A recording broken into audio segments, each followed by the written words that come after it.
दुनिया में आज किस चीज की होड़ है? पैसे। हर आदमी किसके पीछे भाग रहा है? आप किसके लिए पढ़ने आए?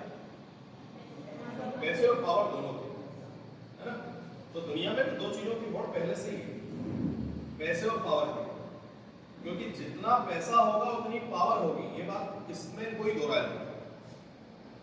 पैसा पावर को खरीद लेता है, लेकिन नैतिक रूप से देखा जाए तो ये पॉसिबल नहीं है और होना भी नहीं चाहिए, ये नैतिकता नहीं कहती। लेकिन हुआ यही, दुनिया में सबसे पहले आया बुलियनवाद। क्या आया? बुलियनवाद अर्थात बुलियन। बुलियन का मतलब होता था बहुमूल्य धातुओं की छड़ें, सोना हुआ, चांदी हुआ, अलग अलग बहुमूल्य धातुएं, उनकी छड़ें करता था।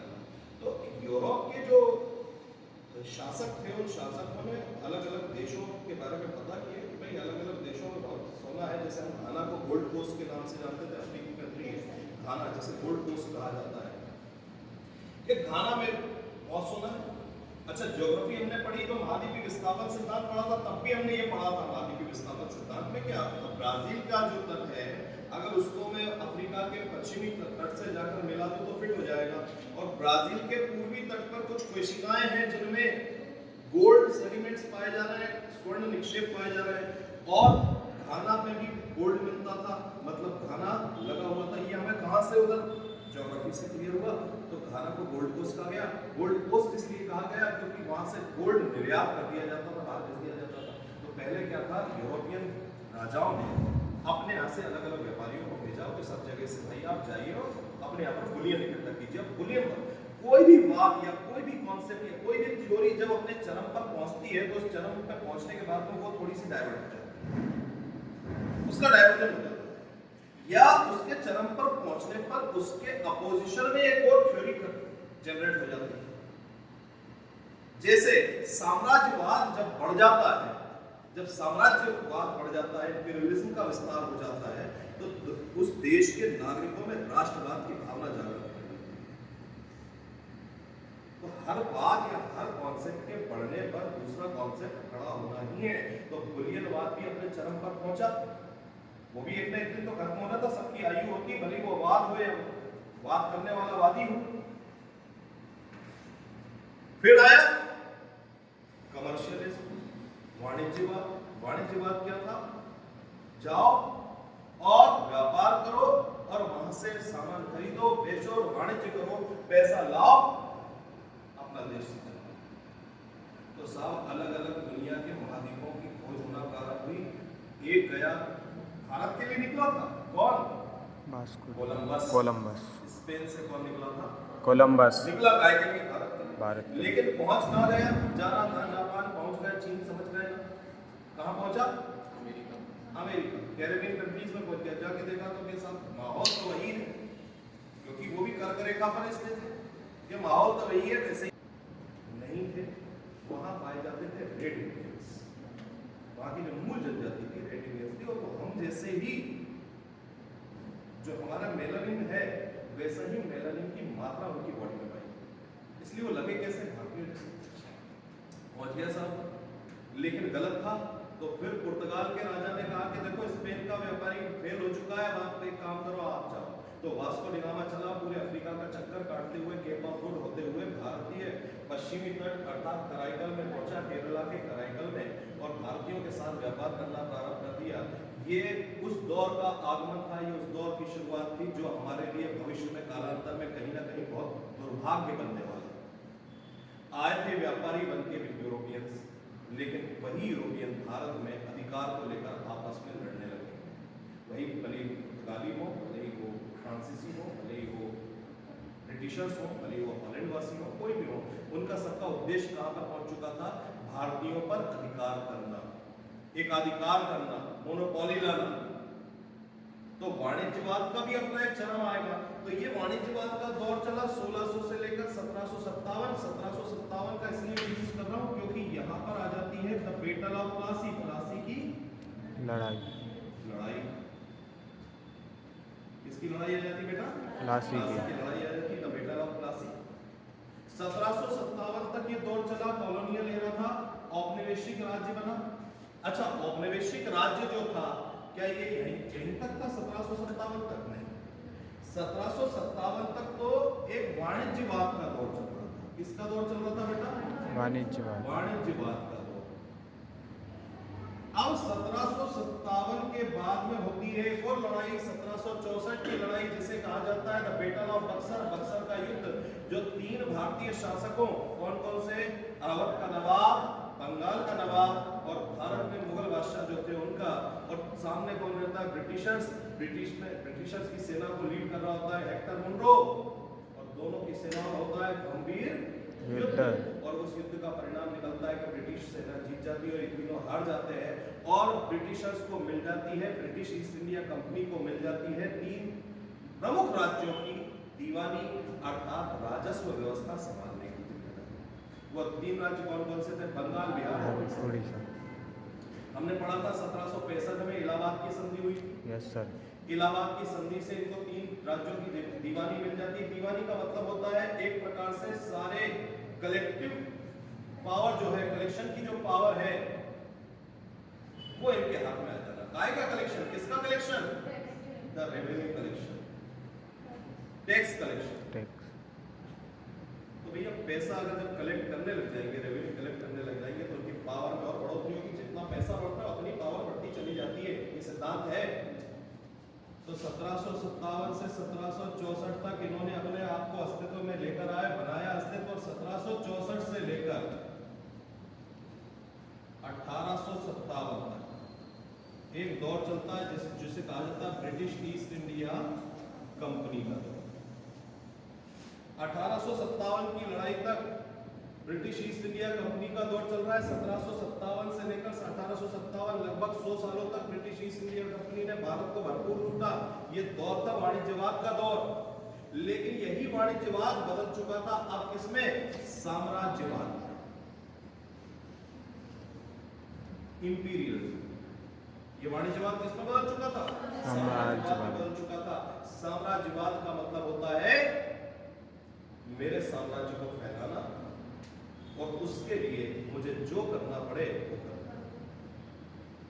शुरुआत में आए थे वाणिज्य व्यापारी बन, व्यापारी रहते तब तक ठीक था, सम्मान मिलता, लेकिन उन्होंने व्यापार व्यवसाय से अपना कहां पर पहुंचा दिया? साम्राज्य में। तो उन्हें लगा कि ये कॉलोनियल दौर जो है, जो कॉलोनियल एरा है, ये कॉलोनियल एरा को मैं कह सकता हूं कि 1600 ईस्वी से लेकर सन 1947 तक भारत औपनिवेशिक राज्य रहा। क्या रहा? भारत एक औपनिवेशिक राज्य रहा, भारत उपनिवेश रहा। उपनिवेश का मतलब होता है जस्ट लाइक अ कॉलोनी। भाई आज सीहोर है, हम सीहोर में रह रहे हैं, सीहोर में शीतल विहार एक कॉलोनी है, लेकिन क्या उस कॉलोनी पे कहीं और से कोई हुकूमत हो रही है? कौन हुकूमत कर रहा है? सीहोर का प्रशासन। कौन कर रहा है? सीहोर का प्रशासन ही उस पर हुकूमत कर रहा है। ऐसा तो नहीं कहीं और से बैठकर कोई और कर रहा है। लेकिन भारतीयों के साथ बड़ी विडंबना थी।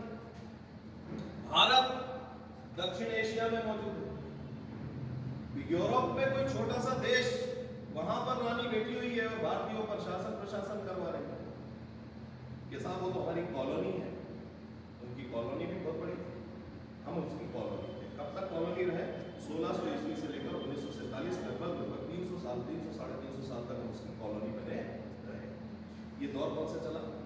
तो जब किसी राज्य का, मैं आता हूं अपने पॉइंट पर, कि जब किसी राज्य पर किसी अन्य राज्य का अधिकार रहे और वो राज्य एक कॉलोनी की तरह उस राज्य द्वारा प्रशासित किया जाए, तो उसे कहा जाता है औपनिवेशिक राज्य। तो भारत औपनिवेशिक राज्य था 1600 से लेकर 1947। दूसरा होता है क्या कहते हैं? अधिराज्य। अधिराज्य को सीधे सीधे कहें तो आधा राज्य। आधा राज्य मतलब तुम राजा हो, बिल्कुल साफ है, अरे साहब राजा हो, तो राजा हो लेकिन तुम डिसीजन नहीं ले सकते। डिसीजन लोगे तो तुम्हें मुझसे पूछना पड़ेगा, तो हो गया ना आधा राज्य। ब्रिटेन ये चाहता था, या ब्रिटिशर्स या ब्रिटेन की रानी ये चाहती थी कि भारत को स्वतंत्रता तो दी जाए, बट एक डोमिनियन स्टेट के रूप में दी जाए, एक अधिराज्य के रूप में दी जाए, क्योंकि ये हमारी कॉलोनी रहा है। तो आने वाले समय में ये कहीं ना कहीं इनडायरेक्टली गुलाम है, ये अपनी विदेश नीति का भी निर्धारण करे तो हमसे पूछ कर करे, आंतरिक मामलों को भी अगर कुछ सुलझाना चाहे तो हमसे पूछ कर करे। हम भले आंतरिक विदेश नीति बनाते या बाहर विदेश नीति हमेशा बाहर नहीं होती है, ध्यान रखना। विदेश नीति को हम ये गलत वे में ले जाते हैं कि विदेश नीति मतलब विदेशों के साथ संबंध स्थापित करने वाली नीति। विदेश नीति आंतरिक भी होती है, विदेश नीति बाहर भी होती है। हमारा दूसरा विषय है, आईआर वगैरह में इसमें पढ़ेंगे इंटरनेशनल रिलेशन में कि भारतीय विदेश नीति की सिद्धांत क्या है, विशेषता क्या है, वो अलग विषय है। तो मेरे कहने का मतलब केवल इतना है कि विदेश नीति को हम अगर बनाएंगे तो हमारे ऊपर कोई एक बॉडी बैठी होगी जिस बॉडी द्वारा हमें ये प्रभावित किया जाएगा कि नहीं आप ये विदेश नीति ऐसे नहीं बना सकते। हम हमारे देश के प्रधानमंत्री पहले प्रधानमंत्री माननीय अपने क्या नाम था, Pandit Jawaharlal Nehru,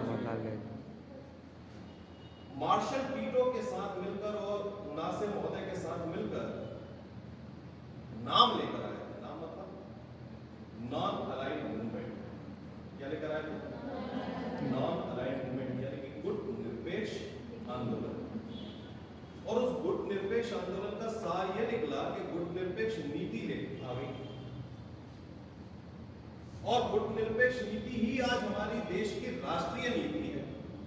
What is the national policy of our country? The non-alignment is the national policy of our country. भारतीय राज्य की नीति कैसी होगी? गुट निरपेक्ष होगी। आप लड़ो भाई, मुझे ना आपसे लड़ना ना आपसे लड़ना, ना आपका पूरा सपोर्ट करूंगा ना मैं आपका सपोर्ट करूंगा। मुझे किसी से, मैं बस यही चाहूंगा कि सभी देशों में बंधुत्व की भावना बनी रहे। ये मैं नहीं कह रहा हूं, ये कह रहा हूं भारत की तरफ से। भारत यही चाहेगा कि सभी देश एक दूसरे के साथ बंधुत्व के साथ बंधे रहे। आप लड़ रहे हो, यूक्रेन और रशिया लड़ रहा है, लड़ो, ठीक है। आप हमसे ही अपेक्षा मत करो कि हम रूस की तरफ बोलेंगे कि हम यूक्रेन की तरफ बोलेंगे। ये हमारा मन है, हम स्वतंत्र हैं। आज नाटो हम पर प्रभाव नहीं डाल सकता। नॉर्थ अटलांटिक ट्रीटी ऑर्गेनाइजेशन जो है, जो पश्चिमी पूंजीवादी देशों का एक समूह है, उस समूह के द्वारा भारत पर यह प्रभाव नहीं डाला जा सकता या ये दबाव नहीं डाला जा सकता कि आप यूक्रेन का सपोर्ट करें। या वार्सा संधि जो हुई थी, वार्सा पैक्ट जो हुआ था साम्यवादी दलों का, वो हम पर प्रभाव नहीं डाल सकते कि हम केवल और केवल रूस का साथ दें। हमारी मर्जी, हम जिसका साथ देना चाहेंगे देंगे, नहीं देना चाहेंगे नहीं देंगे, क्योंकि हमारी जो पॉलिसी है वो क्या है? गुट निरपेक्ष पॉलिसी। लेकिन यदि हम अधिराज्य होते या डोमिनियन स्टेट होते तो हम ऐसा क्या कर सकते थे? हमारे ऊपर किसका कंट्रोलिंग बॉडी होती? ब्रिटेन की।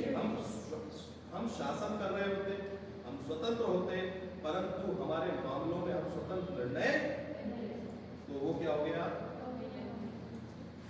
तो इसका अपोजिट क्या? इसका अपोजिट हो जाता है सॉवरेन कंट्री या संपूर्ण प्रभुत्व संपन्न देश।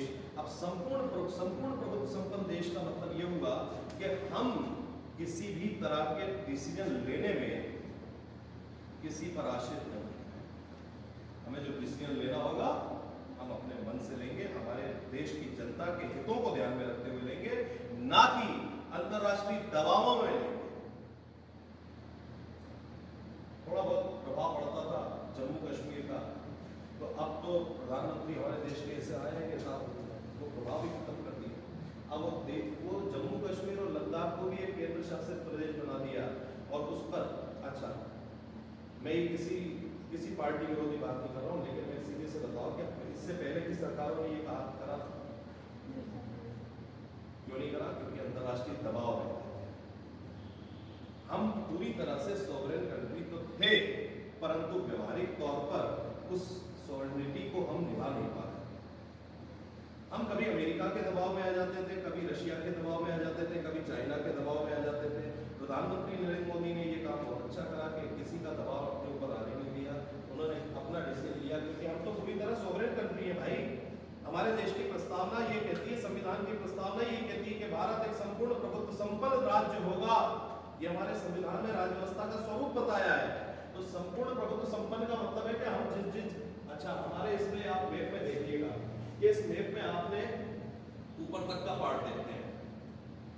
दूसरे अगर कोई देश मैप जारी करते हैं तो वो भारत के उस राज्य को या तो अधिराज्य को पाक ऑक्युपाइड कश्मीर में दिखा देते हैं, हम कहते हैं पाक ऑक्युपाइड कश्मीर, और वो दिखा देते हैं आजाद कश्मीर।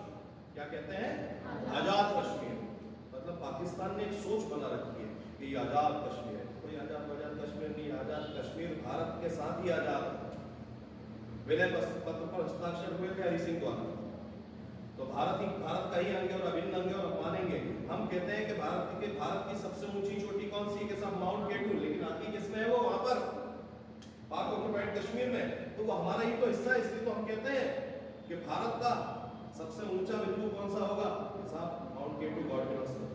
अगर हम उसे नहीं मानते तो इसका मतलब ये था कि हम सोवरेन नहीं थे। हमारे यहाँ अखंडता शब्द जो यूज किया गया उसको प्रॉपरली फॉलो नहीं कर रहे हैं, तो हमने सोवरेन होने का पूरा फर्ज निभाया है। और हमारे देश के जो दो राज्य थे, एक राज्य था, उस राज्य को आज केंद्र शासित प्रदेशों में बदला और वहां पर पूर्ण रूप से अच्छे तरीके से संचालन किया जा रहा है। क्लियर? आगे समझ में? राजनीतिक शक्ति के प्रयोग के आधार पर कितने प्रकार से राज्यों को बांटा गया? 3 प्रकार के राज्य होते हैं। औपनिवेशिक राज्य, आज मुझे नहीं लगता कि दुनिया में कोई औपनिवेशिक राज्य होगा। आज कॉलोनियल दौर खत्म हो चुका है, लेकिन हाँ डोमिनियन स्टेट आ रही है।